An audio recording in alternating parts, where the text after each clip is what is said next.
Monday morning. I am Glynis, and you are listening to 2 G's in a Pod, the 2 G's in a Pod show, live here on WSMNradio.com/listen-live, or on your 1590 dial on your radio. Please visit our website at 2gsinapod.com. Like us on Facebook, like us on Twitter, or follow us on Twitter, follow us on Pinterest. We're all over the place. 2 G's in a Pod is brought to you today by Sweet Shot Photography, New Hampshire's go-to photographers for events, commercial, and headshot photography. Please visit their website at sweetshotphotography.com or check them out on Facebook. I'm sitting in the pod here today. Good morning, everybody. I'm sitting in the pod today, half sitting in a pod. We're missing somebody here. This is our Nailed It segment, and Kendall is usually right on time, but he must be stuck in traffic. Are you listening to us, Kendall? If you are, we're waiting for you. Your seat's empty. I'm going to pretend you're sitting here with me because your guest from the New Hampshire Housing Authority is here, and his name is Ignatius McClellan. How are you? Good morning, Glynis. I'm doing very fine, thank you. You and I are going to wing it right now until Kendall gets here. Sounds good. Now, you are the managing director of the Home Ownership Division of the New Hampshire Housing. Yep. Let me first give a quick background. So New Hampshire Housing is the state's housing finance authority. We were created by the legislature, but we don't receive any direct dollars from the state of New Hampshire. So we're charged with administering certain federal programs on behalf of the state. So we have one division that does rental production, where they build about 200 to 300 affordable housing units a year, giving out about $25 to $30 million in dollars to help build affordable housing. We have a rental assistance division that helps thousands of families who are very low income with assistance in their rent. They pay about a third of their income to rent. It's generally for people who are very low income. And then I run the home ownership division. We have some home ownership programs to help people get into homes. Wow, that is so. You're technically are not a government agency? We are technically not a government agency. We are a public instrumentality of the state doing a public purpose. But the legislature set us up independently for several reasons. One is we issue bonds, tax-exempt bonds, to raise money for the work that we do, and the state doesn't want to be on the hook for those bonds. And so by creating a separate entity, we can raise the money to do affordable housing in New Hampshire without it being truly state dollars. So are you a 501c?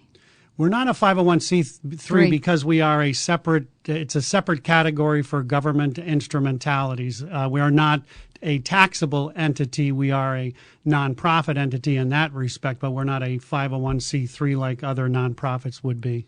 Gotcha. Now, how do you raise your funds? It all depends on the program. So on the rental production program, where we help build 250, 300 units a year. We work with for-profits and nonprofit developers who work throughout the state. And there are three primary sources of resources. One is low-income housing tax credits, which is a federal program designed to get private investors to invest in affordable housing. That's probably the major source of the funds. And then we also administer the federal, it's called the HOME program, which brings additional federal resources into affordable housing production.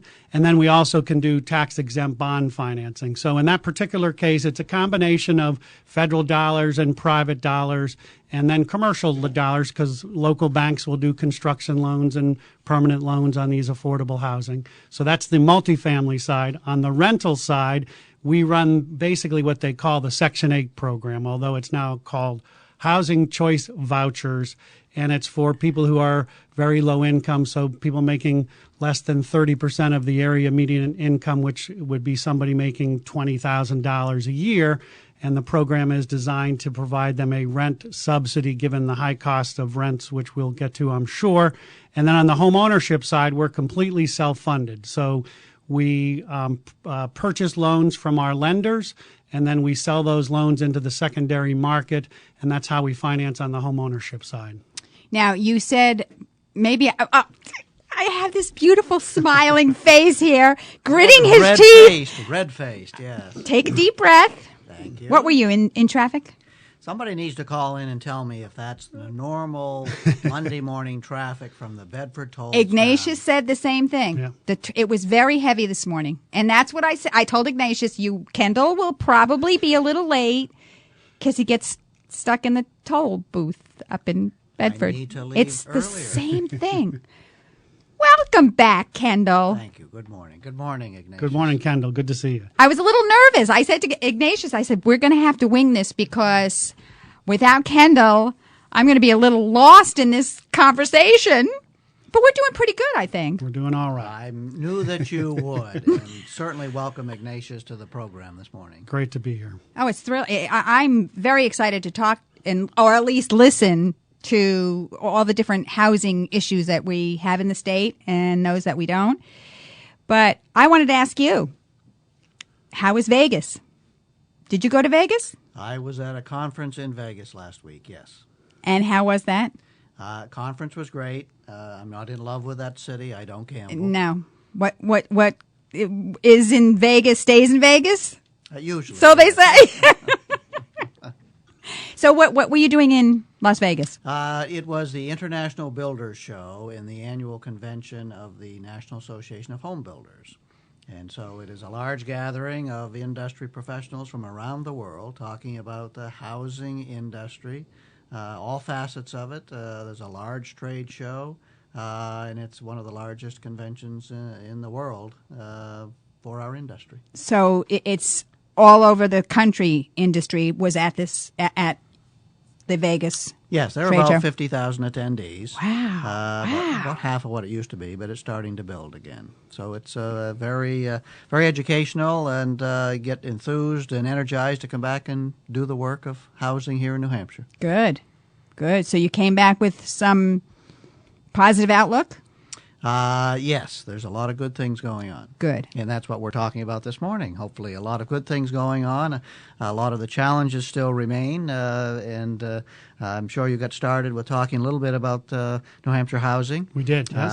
And programming that's available through the Housing Authority. Ignatius, can you give just a little bit of a background in terms of why the state started the Housing Authority a number of years ago? Yep. So the state started the Housing Finance Authority primarily to make sure that there was an entity dedicated to efficiently and effectively using the resources that are available, both from the public sector, in our particular case, meaning the federal government, but also the private sector. And I think it's very important to recognize that New Hampshire Housing is a partnership with the public dollars and with the private sector. So, for example, on the single-family mortgage side where I work, we work with participating lenders and participating realtors who are the ones who are working directly with the homeowners. We also have nonprofits who work with homeowners providing home buyer education.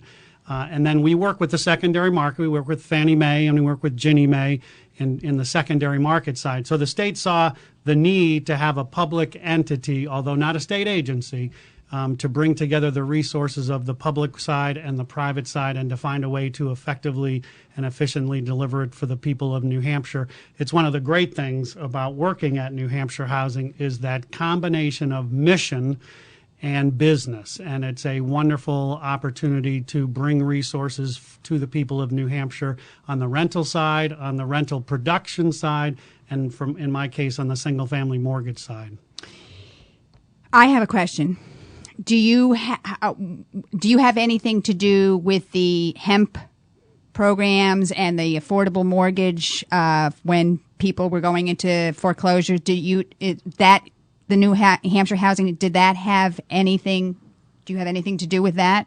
Well, on the general topic, I mean, one of the great opportunities that the recession created was the opportunity to refinance, where people were able to access long-term mortgage financing at 3.25%, which is historically low. And that was because of the government's involvement in the secondary market. And so we were active to the extent that we could provide some refinancing programs and the like. Most people were taking advantage of the programs created by the federal government where they wanted to allow the refinancing of Fannie Mae mortgages, Freddie Mac mortgages, Federal Housing Administration mortgages, also known as FHA. And that was for two reasons. One was to firm up the portfolio of loans, because to the extent we could bring down people's monthly payments, we could improve performance, and it was a way to stop the erosion. And the other reason, frankly, was to get money into the economy, because to the extent people were saving $300-400 a month, they were putting that money back into the economy. So it was actually a wonderful idea to say, let's stabilize the housing economy. At the same time, let's bolster the general economy. And I will say that for the last several years, about 70% of all mortgage originations in New Hampshire have been refinanced, and only 30% have been purchase money. That has switched significantly. Wow. So with the rates now up at 4.25%, 4.5%, refinancing has significantly slowed down, which is good in some ways because there's a new focus on the purchase money side.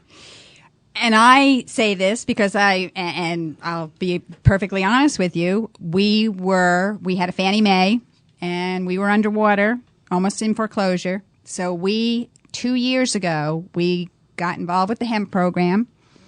And I am happy to say that we are, 2 years later, we're above water, big time above water, but we have a mortgage rate, interest rate of 2%. That's great. For 30, actually, I think we extended it to 40 years. Yep. Now we're getting all these things. Oh, you want to refinance? I said, can you refinance us for 2%? No, we can't touch that. So, yes, it has helped us, but it's also stimulated, I think, the housing market a bit more. Now people are not going into or scary into foreclosures. Which, do you have things to do about the foreclosure? Yeah, thank you for the opportunity. I mean, one of the biggest challenges in New Hampshire, and we were not one of the hardest hit states, but we were still significantly hit. So before the recession, in New Hampshire, historically, there would be 400 to 500 foreclosures a year.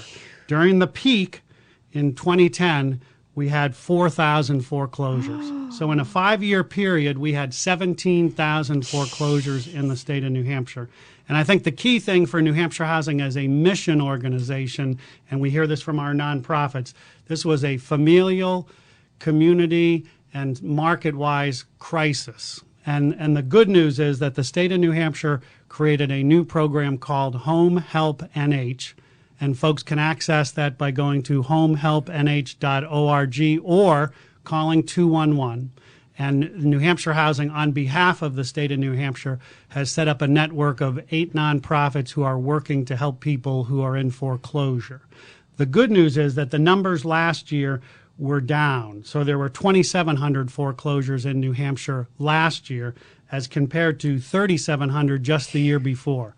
And so again, while the numbers are coming down, which is very good news, we still shouldn't forget that for 2,700 families last year, as compared to 500 in terms of the normal times, they lost their homes to foreclosure. And my strong request would be have them call 211. We have free counselors who can help them work through the process.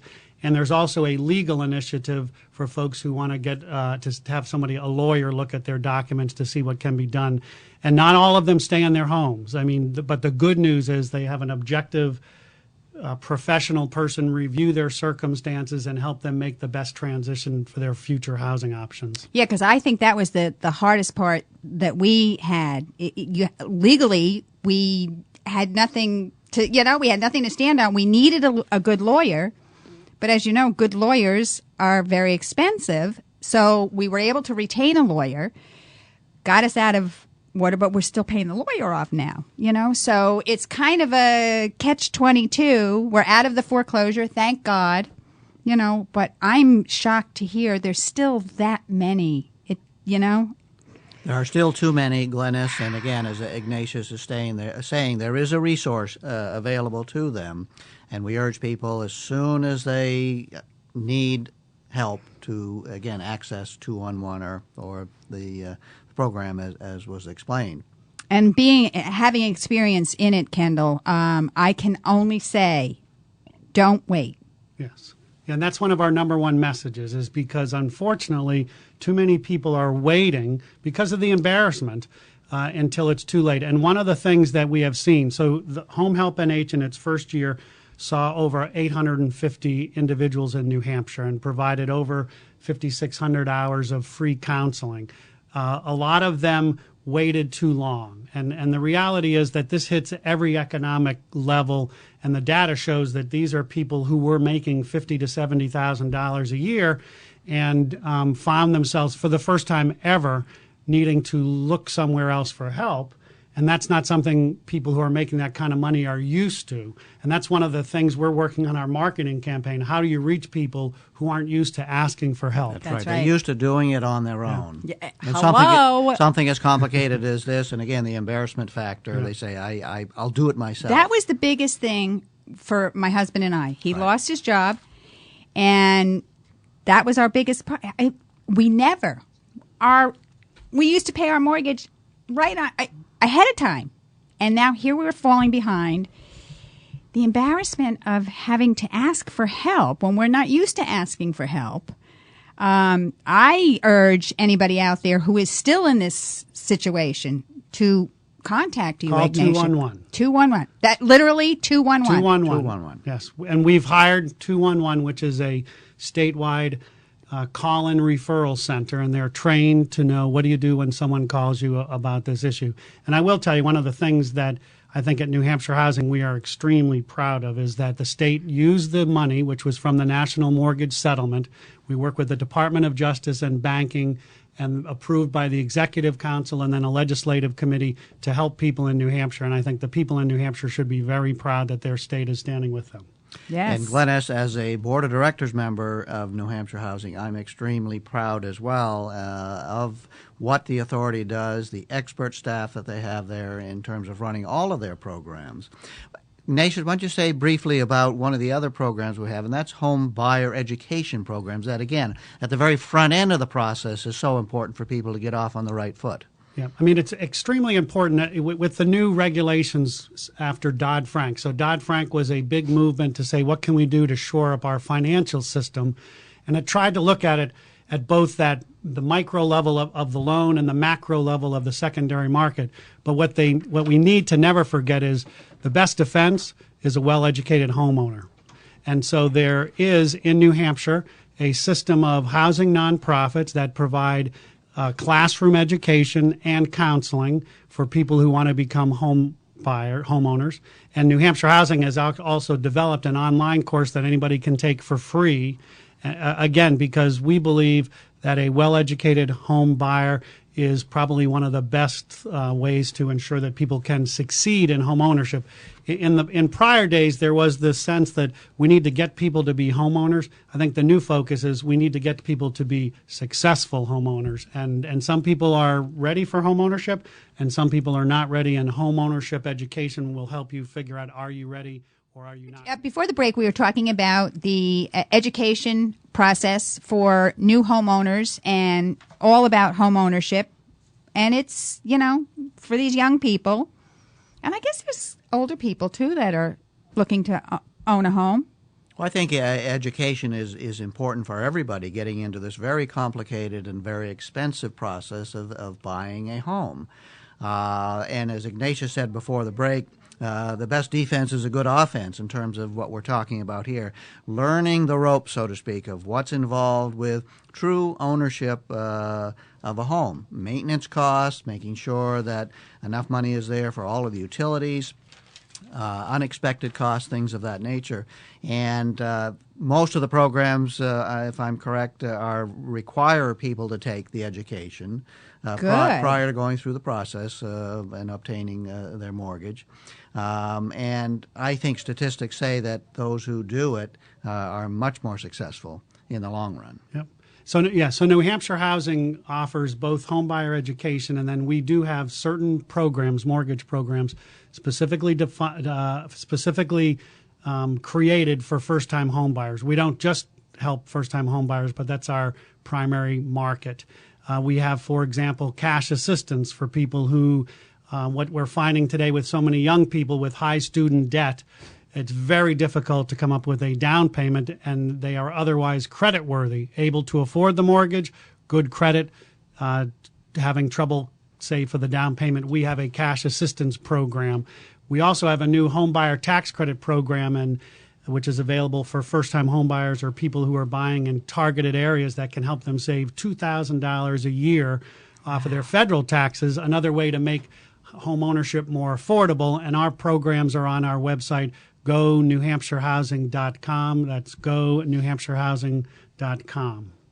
And you touched on something that is close to my heart. I have two young adult women who they are in tremendous student debt, both my daughters. My oldest she doesn't want to rent anymore. She was renting in Boston, but would like to be able to, she moved back home to save some money so that she could pay off her loans, but also to buy when the time is right. So much has changed in obtaining a mortgage, Ignatius. How does the student loan, when these kids, my daughter is $80,000 in debt. And I say she'll never be able to get, out of this debt, plus hopefully own a home, which is a lot better than renting in the long run.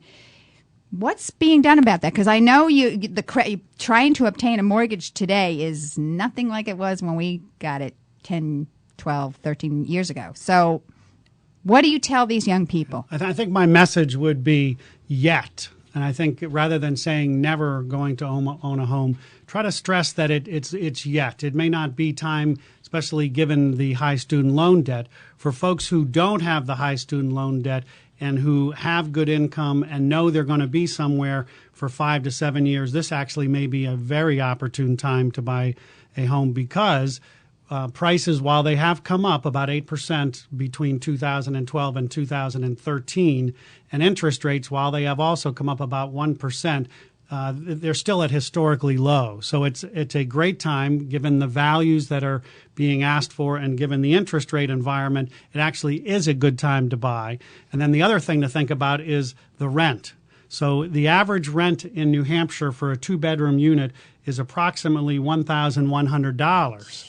And I had in my family, my stepdaughter and her husband decided to buy at this time because it was actually less expensive to buy a $95,000 house than it was to rent. We did, as Kendall pointed out, first made sure they understood that when you owned it, you had to make sure that the house was in good enough shape and that you had money to fix the roof or to do plumbing work and the like. So I would say for folks who are in your daughter's situation is do what you can to work on your credit and savings, and keep an eye on the market, because the reality is rents are so high that you may be able to afford a mortgage. And again, don't be afraid to go to the home counseling agencies. It's never too early to do that.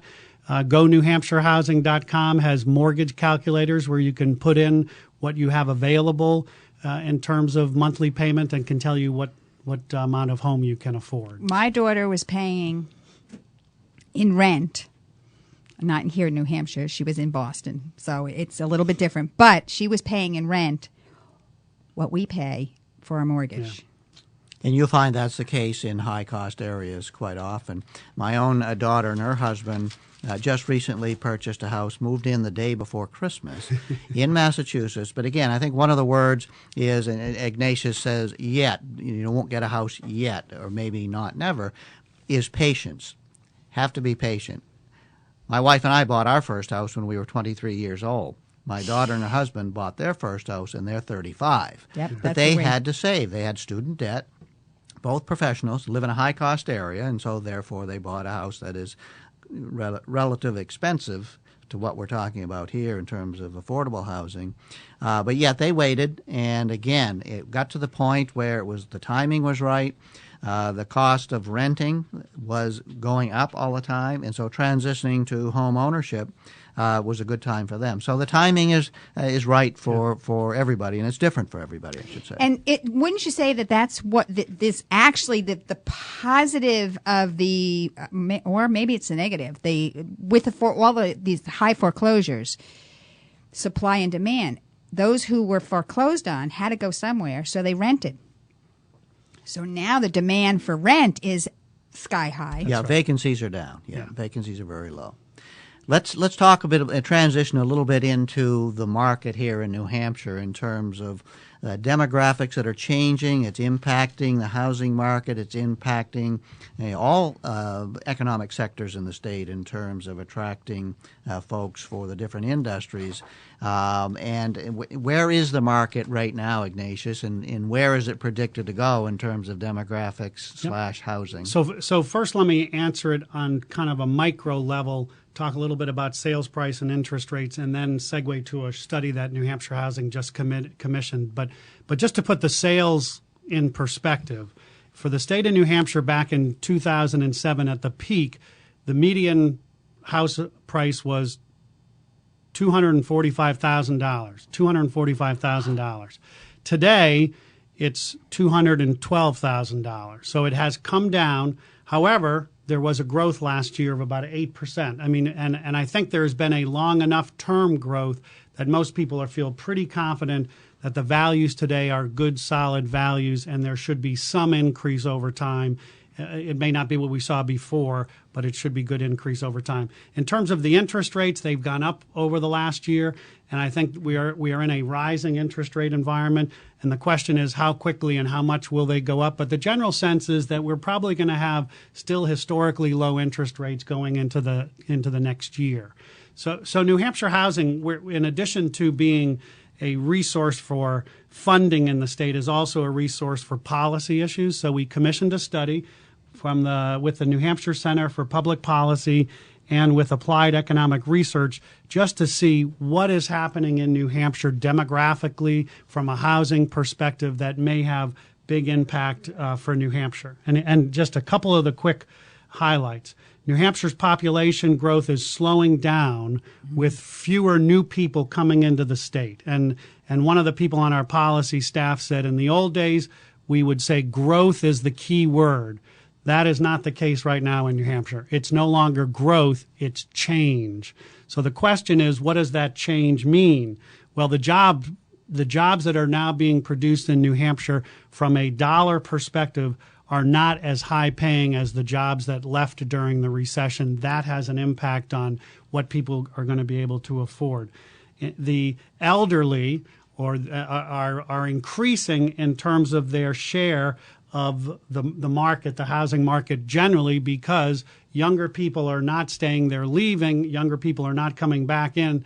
And I even look around the table and we're basically aging in place. And that creates certain challenges. We talked about the young people and how they're being challenged in terms of student loan debt and the types of jobs that are being created. And then this has just created a dynamic in New Hampshire where people want to stay in their homes as they get older, but the housing stock doesn't match what they need. They're in a home that's too large, which is expensive to heat, the taxes are too high, and the insurance is too high, but yet the young people aren't coming in, and the question that has been asked, who's going to buy our homes? Right. And so these are some of the challenges that New Hampshire Housing has brought together leaders from throughout the state to just talk about kind of the big picture when you have slow growth, aging population, and the housing stock not matching the need of the current population. And there's so many initiatives now with the millennials. We're trying to keep our young people here in the state, but when the incomes are lower, and places like Boston are offering $20,000, $30,000 more in salary for these young people, it's a catch-22 here.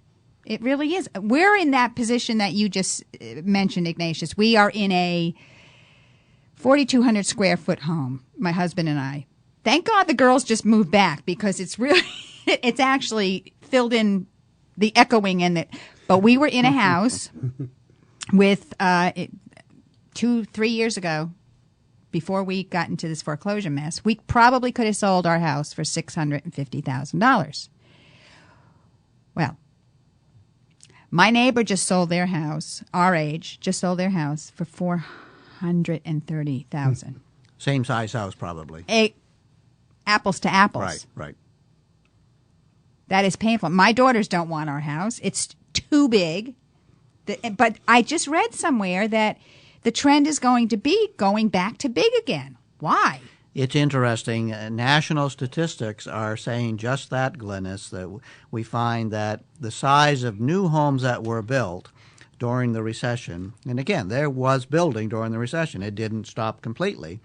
They came down substantially in terms of size. It's going right back up again. This is nationwide now. I don't know if we have statistics here in New Hampshire, but I suspect it's similar to what's going on nationwide. Americans will buy what they are able to buy and what they want to buy in most cases. But this all transitions into, again, larger issues in New Hampshire when it comes to workforce development.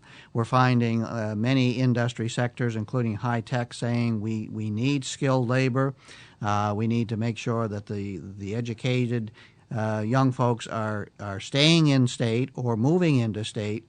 And before the recession, we found trouble with the high cost of housing as compared with the incomes back then. New Hampshire was among the least affordable of the 50 states when it came to equating housing cost with family income. Again, housing costs has come down, but incomes have not gone up much at all. So it's an interesting dynamic.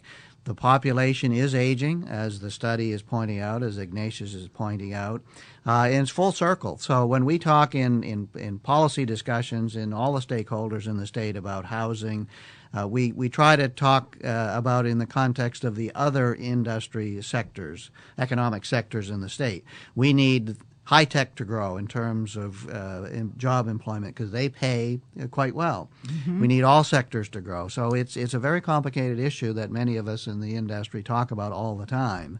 And the challenges are different now, I think, aren't they, Ignatius? No, I think they are. I think, as we talked earlier, the headline is not growth as much as it is change. I do think we still need some growth. We need to, most specifically, probably build more rental housing for the workforce in New Hampshire. And that can be a challenge for two reasons. Economically, it's very difficult. And also from a regulatory perspective, it can also be very difficult to get housing permitted through the local planning process. New Hampshire Housing has worked with various workforce housing coalitions and public officials across the state to try to change and educate the local officials about why growth in terms of the rental market is good for the state and good for their town. On the single-family side, excuse me, I think rehabilitation and adaptation may be a big issue. There's been some discussion about, do you take some of the extra space in your house and make it into an in-law apartment? I was joking with my kids. I was saying, let me do a little sketch. Mom and I will live here, and you guys can take the big house, and we'll take care of your children when they're young, and you can take care of us when we're old.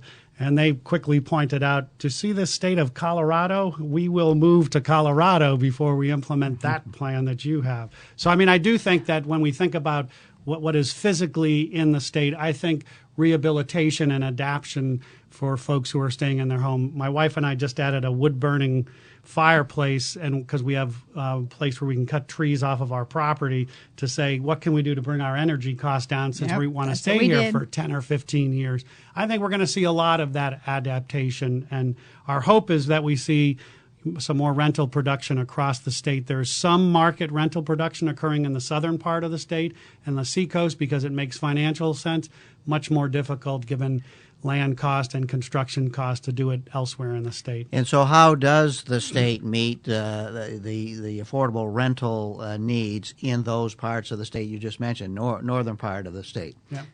I mean, primarily, New Hampshire Housing runs the rental production program for the state of New Hampshire, building 200 to 300 units a year using low-income housing tax credits, where basically you're asking private investors to invest in the property in return for federal tax credits. And it's been a very effective program because it has brought in the discipline of the banks, because they do not get their tax credit if that property doesn't perform from a physical perspective. It has to look good from who you're renting it to perspective, and it's been a wonderful partnership with the housing industry and with the banking industry and with the home builder industry, because the folks who build them never swing the hammers. The folks who build them don't design it. It's all done by people in New Hampshire who are doing the engineering and the architectural work and then actually building the property.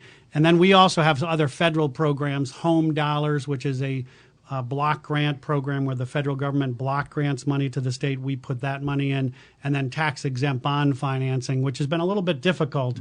One of the downsides of the interest rate environment is tax-exempt financing has not been very cost-effective in order to stir production and the like. So, Ignatius mentioned two federal housing finance programs, the low-income housing tax credit and then the home program.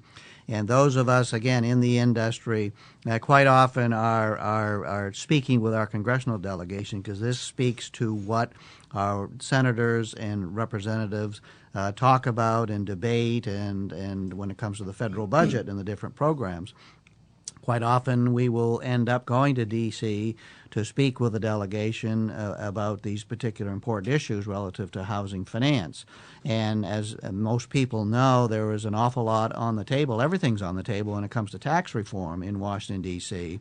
And so the low-income housing tax credit has been the most successful program in the country for the production of rental housing for low and moderate income, and that's why we work very hard to try to preserve that through, frankly, our lobbying efforts. And who knows how things are going to go from here on, because it's still the jury's still out in Washington, D.C. when it comes to tax reform. Yeah, and I think we've learned some important lessons. One is when we build affordable housing or workforce housing, we want it to be high quality, both for the people who are going to live there and for the communities in which the housing is going to be located. I think that's an important lesson. And then the other lesson is it has to be a private-public partnership. I think the federal government coming in and saying this is what you're going to build and how you're going to build it has not been effective policy. Whereas having the combination of the nonprofit community, the for-profit community, the lending community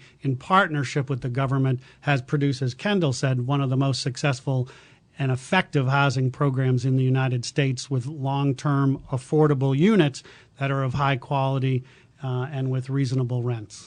Now, gentlemen, you both mentioned the low and moderate income.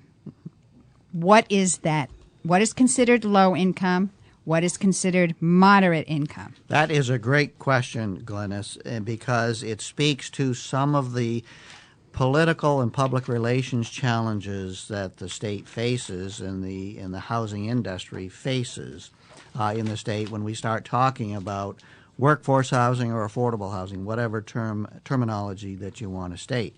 And most people would be surprised when we start talking about families and their median income when it comes to using that term. When a developer comes into a town and says, I would propose that the town could benefit from and I would like to build some workforce housing, to use that term.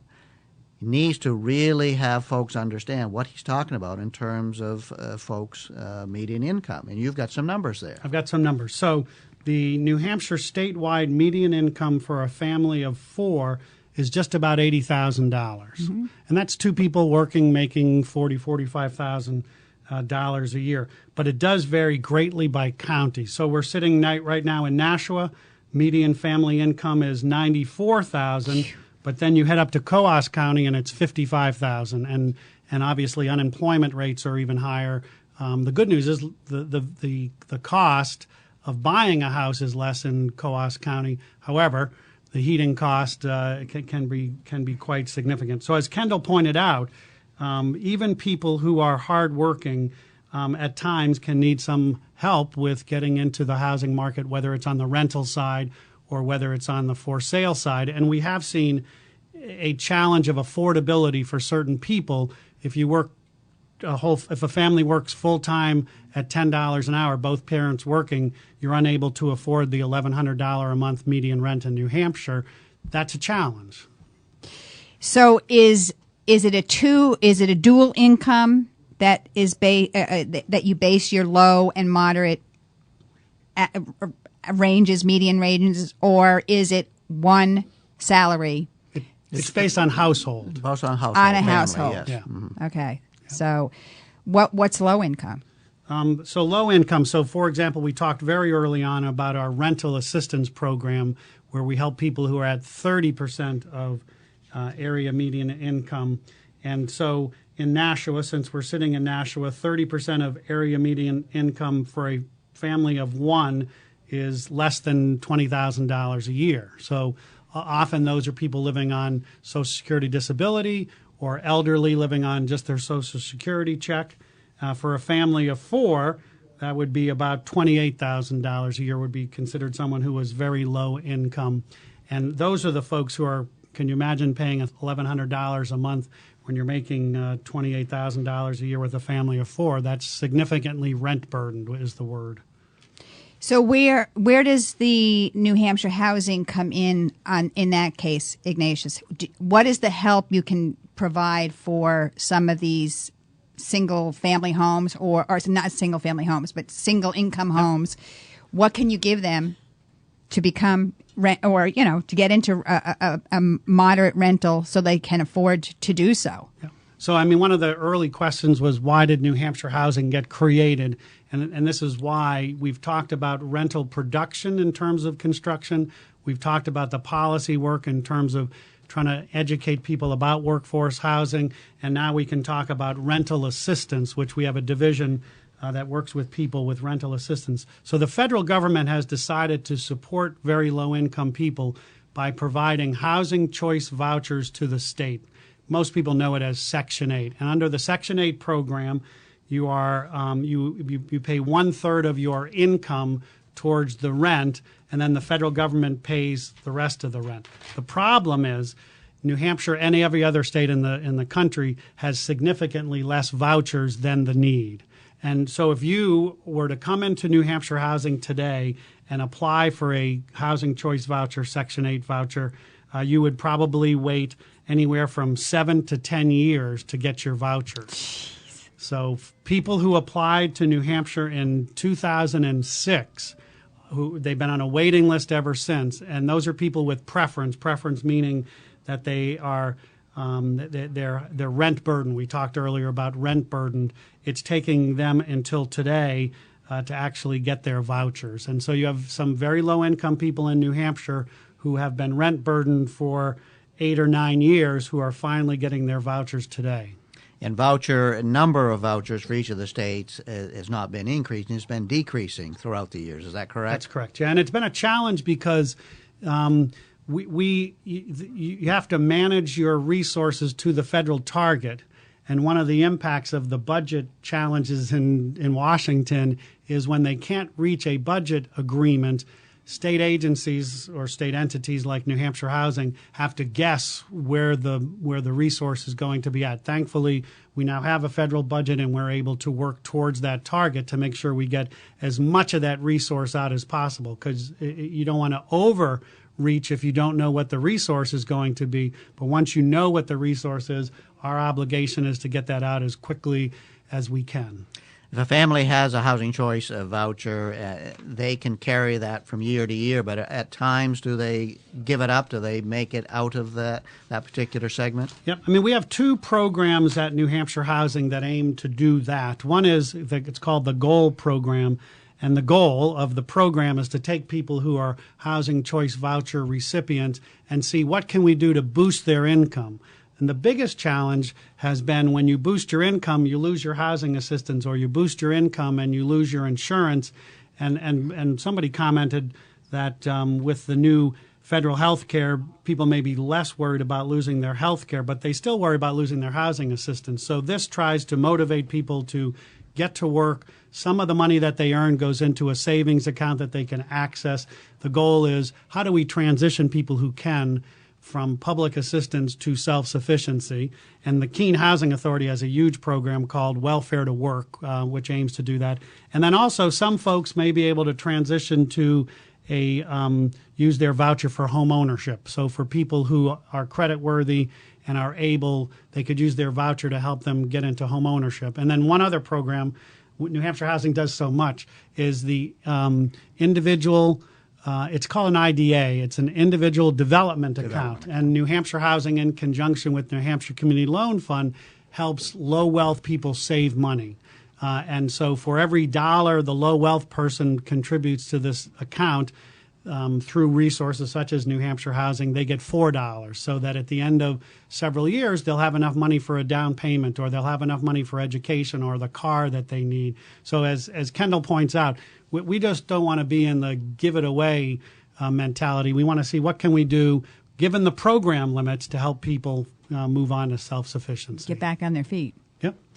Name of the game. Solid, yeah, have your feet solid to the ground, because I totally believe in, you can't depend on assistance all the time. And that brings up a point especially with the rental market, rental assistance. Okay, so we got a low-income family into a substantial rent that's affordable. What about the fuel? They have to heat the place. They have to have food, cost of living. Where does all that, how do you balance that? I mean, if they can afford the rent, they got to be able to afford living too, right? Yeah, the good news is that the 1/3 figure includes rent and utilities, so that's the good news. Oh, okay. And the good news is for people who have the voucher, they are only putting 30% now towards the housing. In the past, you think about someone who's making $20,000 a year and they're putting 50, 60, 70% of their money towards the rent. They're going to, I volunteer at my local food pantry, they're coming to the food pantries for food, right. And they're going to town welfare and the like. So the nice thing about this program is that it allows people to put money towards their rent, 30% of their income towards their rent, and they have some other resources for clothing and food and other expenses. Ignatius, in the minute and a half we have left, could you just sum up real quickly Wow. where somebody who is interested, if they think they can afford to buy a new home or an existing home, again, through the programming that Housing Authority had, where should they go and what should they ask? I mean, the starting point is go newhampshirehousing.com, go newhampshirehousing.com. So we've set up a website that links potential buyers to both the online education, the classroom education, and then it includes mortgage calculators and has a link to our lenders and our realtors who work with us, so they can go work with one of our trusted lenders or trusted realtors who have taken the training about how do we help people become successful homeowners, because that's what we want to see more than anything else. We want to see successful homeowners. So go newhampshirehousing.com. And all the resources are there, or you can actually give me a call, but I can't remember our general number. That's all right. It's That's on the all right. website, 211, though. I 211 remember that. for 211 for foreclosure, foreclosures. Not every realtor and not every mortgage professional works with the Housing Authority programs. I think that's important to point out. It is important, yes. Yes. Well, we're at the end of the show. Nailed it. Ended again. We won't be seeing you again till next month, hopefully. I will not be late. Don't be late. Don't be late. Ignatius, thank you so Thank much you for for having all me. this fabulous information. I'm sure we're going to get a lot of listener contact because of it. And they can contact the New Hampshire Housing Finance Authority or the New Hampshire Home Builders Association. Terrific. We And will help them out. Kendall, thank you so much for making the trek down here.